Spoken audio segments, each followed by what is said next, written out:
오늘 은혜 받을 하나님의 말씀은 호세아 6장 1절부터 11절의 말씀을 교독하겠습니다.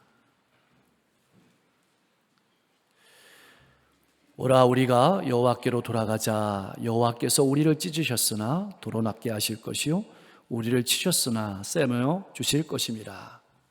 여호와께서 이틀 후에 우리를 살리시며 셋째 날에 우리를 일으키시리니 우리가 그의 앞에서 살리라. 그러므로 우리가 여호와를 알자. 힘써 여호와를 알자. 그의 나타나심은 새벽빛같이 어김없나니 비와 같이 땅을 적시는 늦은 비와 같이 우리에게 임하시리라 하니라. 에브라임아, 내가 내게 어떻게 하랴? 유다야, 내가 내게 어떻게 하랴? 너희의 인애가 아침 구름이나 쉬 없어지는 이슬 같도다. 그러므로 내가 선지자들로 그들을 치고 내 입의 말로 그들을 죽였노니 내 심판은 비처럼 나오느니라. 나는 인애를 원하고 제사를 원하지 아니하며 번제보다 하나님을 아는 것을 원하노라. 그들은 아담처럼 언약을 어기고 거기에서 나를 반역하였느니라. 길르앗은 악을 행하는 자의 고울이라. 피 발자국으로 가득 찼도다. 강도 떼가 사람을 기다림같이 제사장의 무리가 세겜길에서 살인하니 그들이 사악을 행하였느니라. 내가 이스라엘 집에서 가증한 일을 보았나니 거기서 에브라임은 음행하였고 이스라엘은 더럽혀졌느니라. 11절 또한 유다여 내가 내 백성의 사로잡힘을 돌이킬 때 내게도 추수할 일을 정하였느니라. 아멘. 성경은 구원의 소식도 우리에게 분명하게 전해주는 구원의 책이지만 동시에 성경은 갈등을 잘 기록하고 있습니다. 그 갈등은 하나님과 안 믿는 사람과의 갈등이 아니고 하나님과 믿는 백성 간의 갈등을 잘 보여주고 있습니다. 하나님을 믿는다는 하나님의 백성이라는 이스라엘 민족은 이렇게 생각했습니다. 언제나 하나님께 제사를 드리고 율법을 잘 지켰다고 생각했습니다. 그래서 하나님께서는 당연히 자기들에게 복을 주셔야 된다고 생각했습니다. 그러나 하나님의 생각은 달랐습니다. 그 다른 하나님의 생각이 말라기 1장 10절 말씀에도 잘 나와 있습니다. 우리 같이 한번 읽어보겠습니다.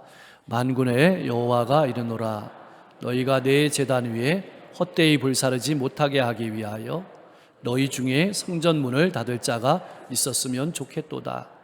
내가 너희를 기뻐하지 아니하며 너희가 손으로 드리는 것을 받지도 아니하리라. 아멘. 왜 이렇게 말씀하시는 것일까요? 제사 드리기 전과 제사를 드린 후의 삶이 달라진 것이 없었기 때문입니다.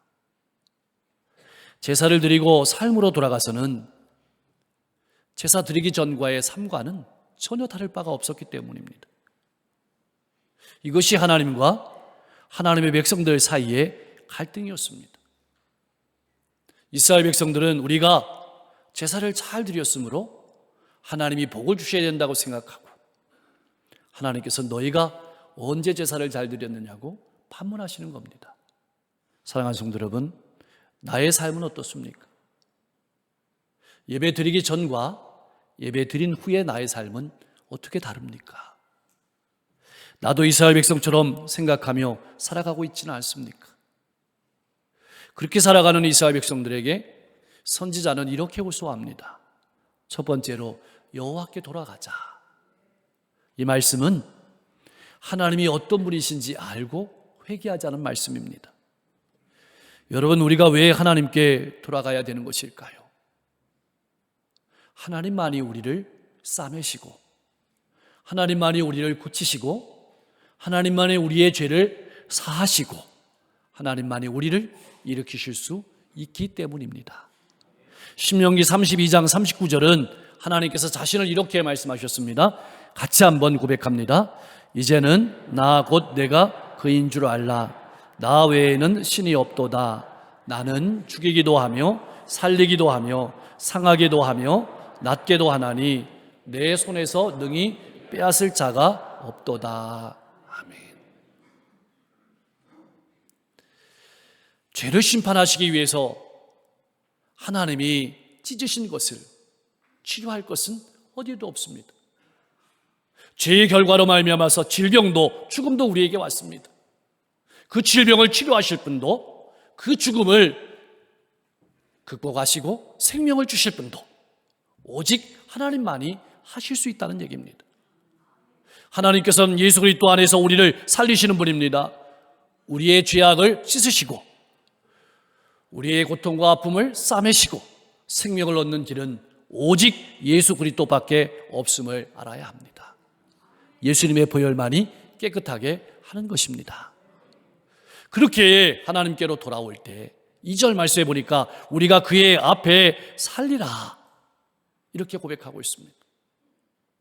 이 말씀은 백성이 돌아올 때 경험하게 될 놀라운 결과를 말해주고 있습니다. 이제는 더 이상은 하나님을 떠나지 아니하고 우상을 쫓지 아니하고 하나님과의 관계 속에서 영적으로 육적으로 건강한 삶을 살아가게 될 것이다. 이렇게 말씀하시는 겁니다.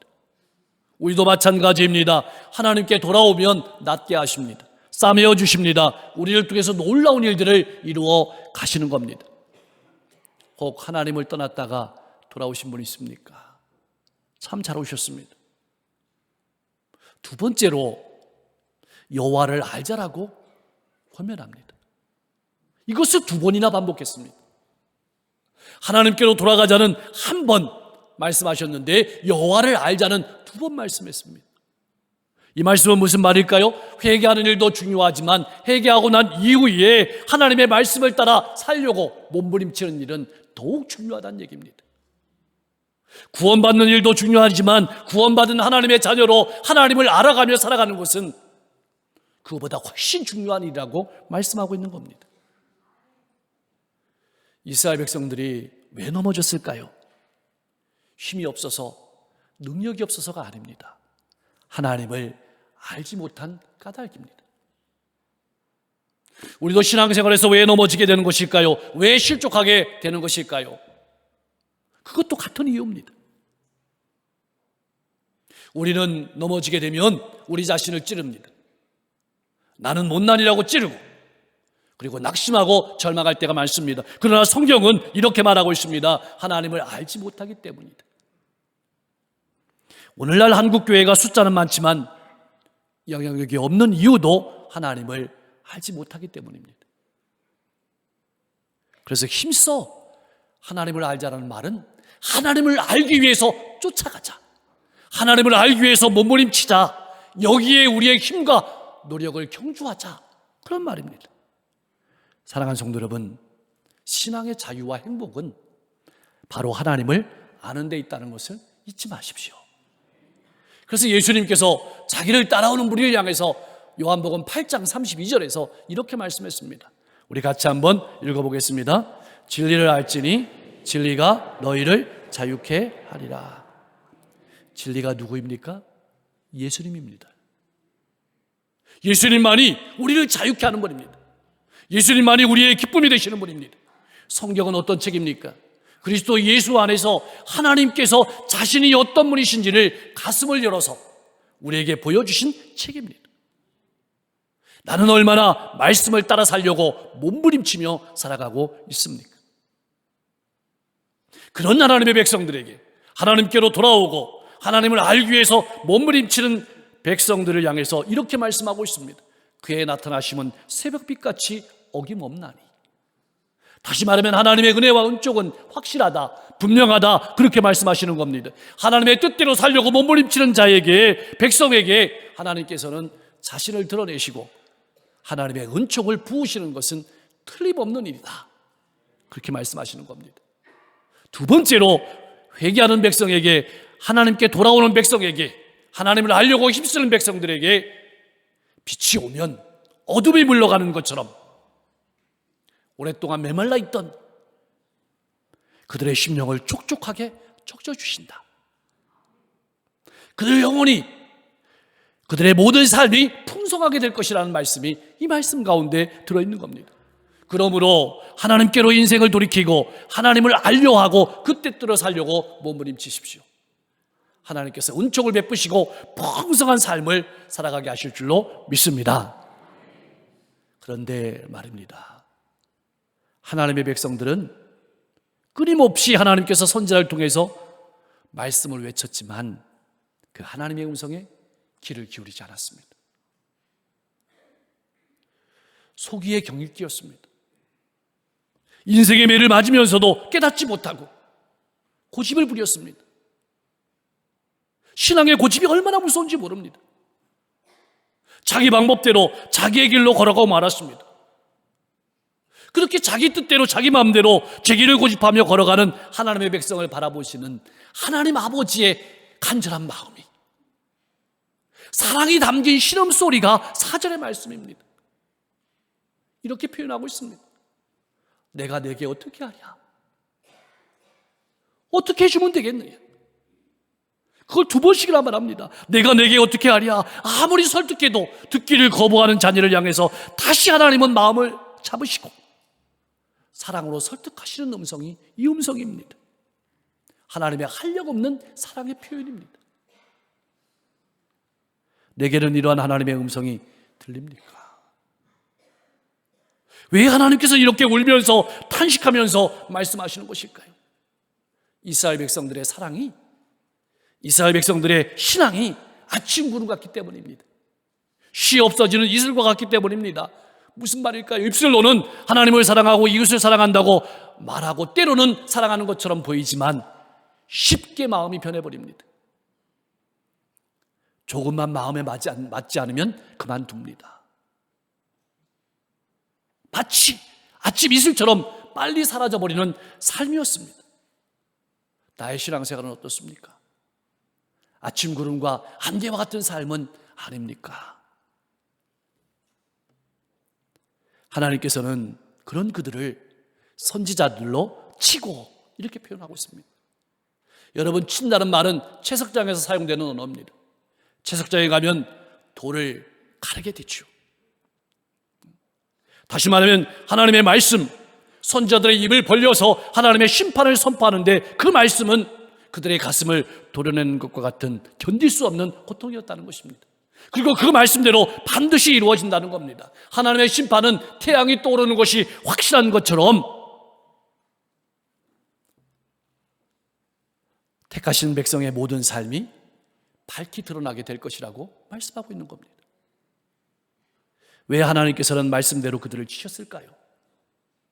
6절이 그것을 잘 말해주고 있습니다. 이번 주 암송 9절인데요, 여러분 마음에 새기시면서 늘 그 의미를 돌아보시기 바랍니다. 6절 말씀은 참 오해하기 쉬운 말씀입니다. 제사가 필요 없다는 말씀이 아닙니다. 번제를 원하지 않는다는 말씀이 아닙니다. 이 말씀은 사랑이 담긴 제사, 삶이 담긴 제사를 원하신다는 말씀입니다. 하나님의 백성들이 삶이 아침 이슬처럼 쉽게 사라지는 구름처럼 늘 고백하고 은혜 받는 자리까지는 가지만 딱 거기까지였습니다.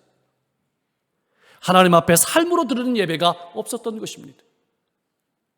하나님의 말씀을 듣고 깨달았지만 중요한 것은 삶으로 드러난 적이 없다는 겁니다. 그러기에 세상 사람들과 다를 바가 전혀 없는 삶으로 하나님의 마음을 아프게 했다. 이것이 이스라엘 백성들을 고발하는, 우리의 삶을 고발하는 하나님의 아픈 마음입니다. 오늘 나의 이야기는 아닙니까? 히브리서 기자는 이러한 신앙인들을 히브리서 5장 12절 말씀에서 이렇게 고발했습니다. 같이 한번 읽어보겠습니다.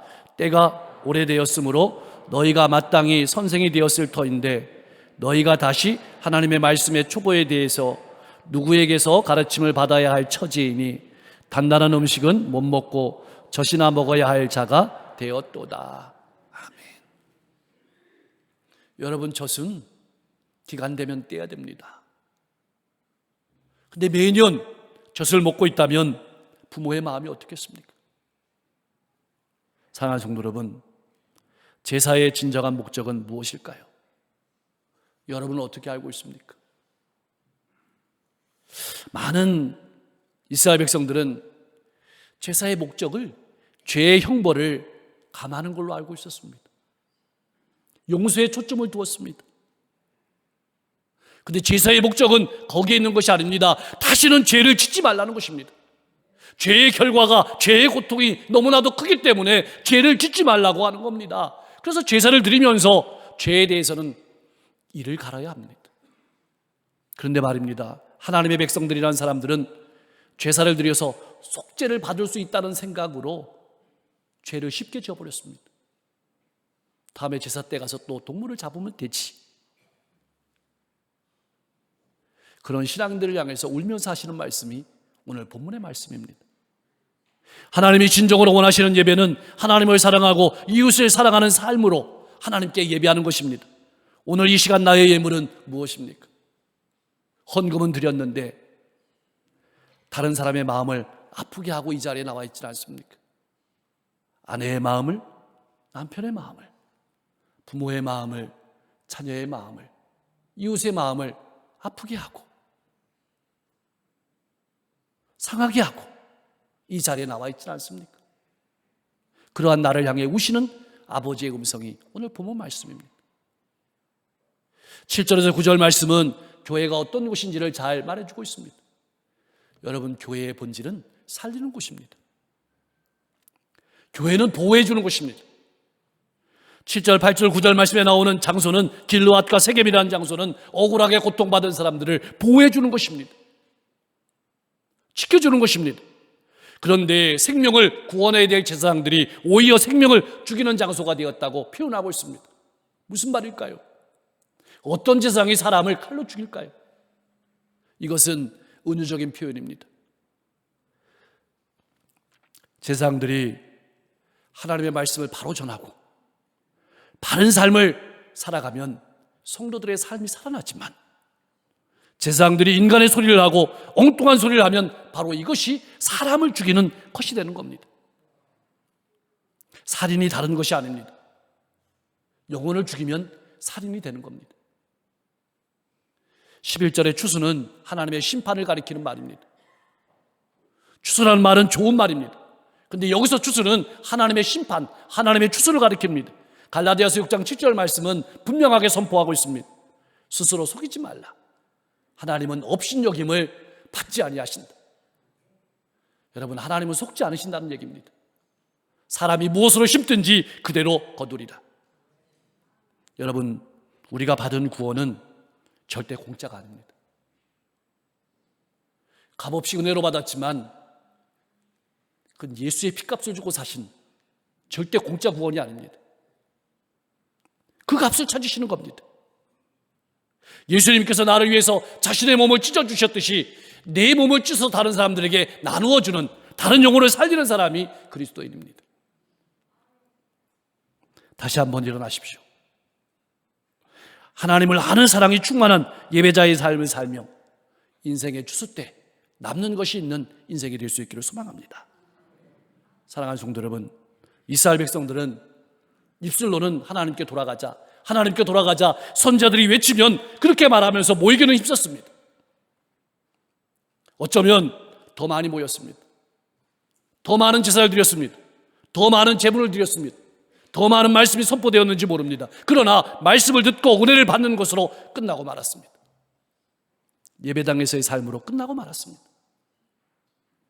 삶으로 열매 맺는 신앙을 해야 되는데 입술과 보이는 예배로만 만족하려고 한 것이 하나님의 마음을 아프게 했던 것입니다.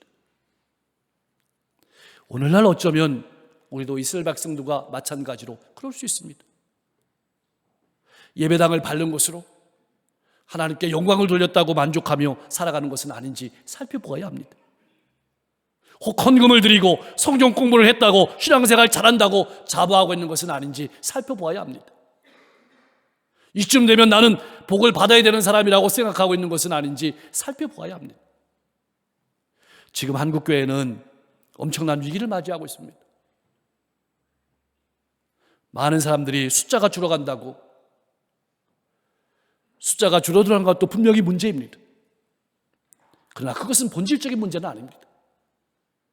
병전 전에는 지금보다 10분의 1도 안 되는 그리스도인들이 예수를 믿었지만 사회에 엄청난 영향력을 발휘했습니다. 더 큰 위기는 하나님의 말씀을 삶으로 살아내는 성숙한 성도의 모습이 보이지 않는다는 것입니다. 세상의 가치관과는 다른 건강한 복음의 가치관을 가지고 살아가는 교회의 건강한 모습이 보이지 않기 때문입니다. 또 다른 형태의 예배, 또 다른 기도, 또 다른 집회로만 끝나는 것은 아닌지 우리가 살펴봐야 합니다. 그런 우리를 향해서 마음 아파하시면서 울면서 신음하시면서 하시는 말씀이 6절의 말씀입니다. 왜 하나님께서 이스라엘 백성들을 향해서 우시며 말씀하시는 걸까요? 그들에게 제사가 없었던 것이 아닙니다. 제사는 많았습니다. 말씀도 많았습니다. 그런데 세상 사람과 전혀 다른 삶을 보여주지 못했습니다. 무엇보다 진정한 복이 무엇인지 깨닫지 못했습니다. 시편 1편은 복 있는 사람이 어떤 사람인지 우리에게 분명하게 말해주고 있습니다. 시편 1편 2절 말씀은 이렇게 말합니다. 오직 여호와의 율법을 즐거워하여 그의 율법을 주야로 묵상하는 자로다.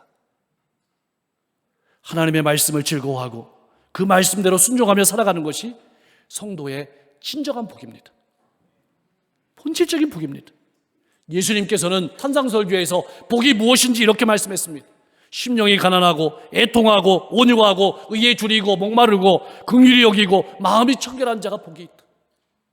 의를 위해서 박해받는 자가, 복음을 위해서 박해받는 자가 복이 있다.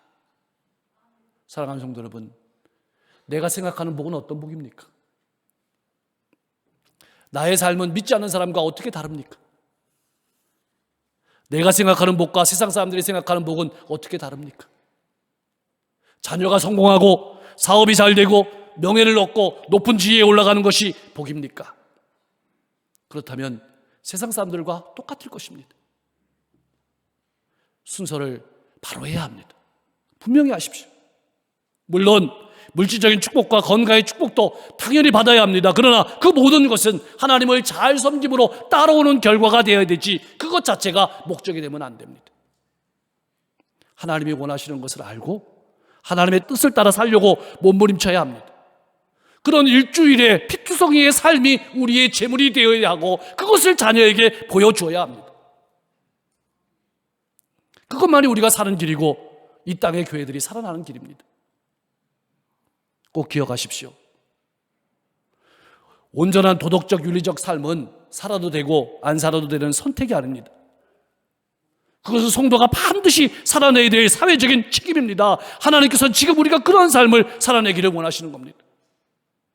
날마다 복음의 가치관을 가지고 깨끗하고 정직한 삶을 살아가면서 부패된 세상에서 빛과 소금의 역할을 감당하기를 원하시는 겁니다. 어둡고 캄캄한 이 시대에 빛된 삶을 살아가기를 원하시는 겁니다.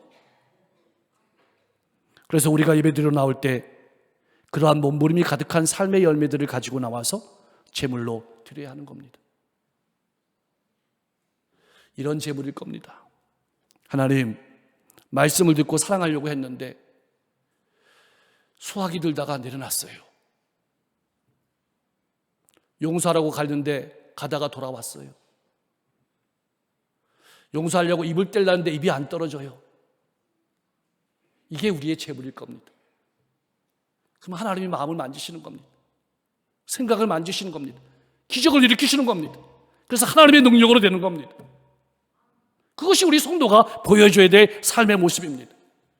그래야 하나님 우리 예배도 받아주시고 우리를 통해서 놀라운 역사를 이루어 가시고 우리의 영과 육이 살아나고 기쁨과 즐거움이 넘치는 삶이 될 겁니다. 우리의 남은 인생이 그러한 열매로 가득한 행복한 인생이 될 수 있기를 주님의 이름으로 간절히 축원합니다. 기도하겠습니다. 내 질병과 상처를 치유하시고 싸매시고 일으키실 분이 하나님이심을 분명히 알고 날마다 하나님 앞에 말씀 앞에 살아가게 하옵소서. 하나님의 말씀을 따라 살려고 몸부림치는 신앙인 되게 하시고 그런 신앙인에게 은총을 베푸시고 삶을 풍성케 하시는 하나님을 날마다 경험하며 증거하며 살아가게 하옵소서.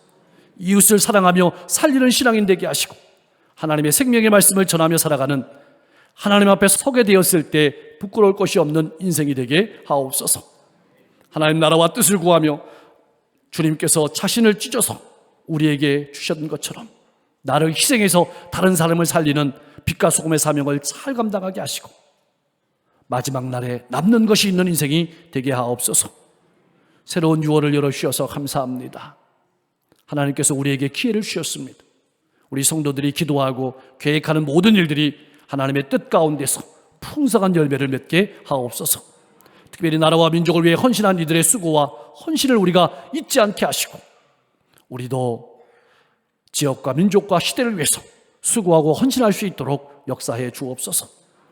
저 북한 땅의 지하에서 울면서 하나님 앞에 간절히 기도하는 성도의 기도를 들으시고 이 민족을 복음으로 통일시켜 주옵소서. 오늘도 병석에 있는 환우들 아픔을 치유하여 주옵소서. 상처를 만져 주시옵소서. 외로움을 치유하여 주옵소서. 낙심을 만져 주옵소서. 새 힘을 주시옵소서. 수술을 앞두고 있는 성도들 마음의 평안을 주시고, 수술 후에 회복 가운데 있는 성도들 속히 회복될 수 있도록 역사해 주옵소서. 잘 보이고 잘 들리고 잘 드시고 잘 주무시고 마음껏 호흡하고 아버지 허리와 무릎이 부드럽게 움직이며 마음껏 걸어가도 부족함이 없도록 역사해 주옵소서.